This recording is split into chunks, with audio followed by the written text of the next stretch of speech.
Hello hi అండి, welcome to my channel. ఇవాళ వచ్చేస్తే నేను పప్పుల పొడి ఎలా చేయాలో చూపిస్తున్నానండి. చాలా సింపుల్ రెసిపీ అండ్ ఇది ఫ్రైస్లోకి అండ్ ఇంకా కొన్ని టిఫిన్స్లోకి చాలా బాగుంటుంది. సో మీరు కూడా ట్రై చేయండి ఒకసారి. ఫస్ట్ అయితే నేను ఇక్కడ ప్యాన్ని హీట్ చేసుకునేసి అందులో పీనట్స్ వేసుకునేసి ఫ్రై చేసుకుంటున్నానండి. సో చూసారు కదా, శనగగింజలు కూడా ఫ్రై అయిపోయాక పక్కన ప్లేట్లో తీసుకుని పెట్టుకోవాలి. అండ్ తర్వాత సేమ్ ప్యాన్లోనే మీ స్పైసీకి తగ్గట్టు ఎండుమిరపకాయలు కూడా వేసుకునేసి ఫ్రై చేసుకోవాలి. నేను ఇక్కడ 10 to 12 తీసుకున్నానండి రెడ్ చిల్లీస్.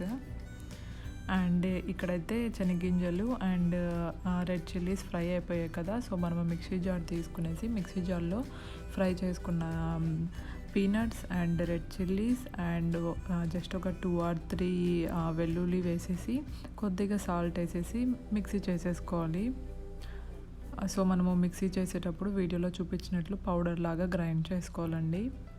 సో చూసారు కదా, ఇలాగ పౌడర్ లాగా గ్రైండ్ చేసుకోవాలి. సో మనకు పప్పుల పొడి రెడీ అయిపోయింది. అండ్ దీన్ని మీరు ఒక 8 కంటైనర్లో పెట్టుకుంటే చాలా డేస్ వరకు యూజ్ చేసుకోవచ్చు.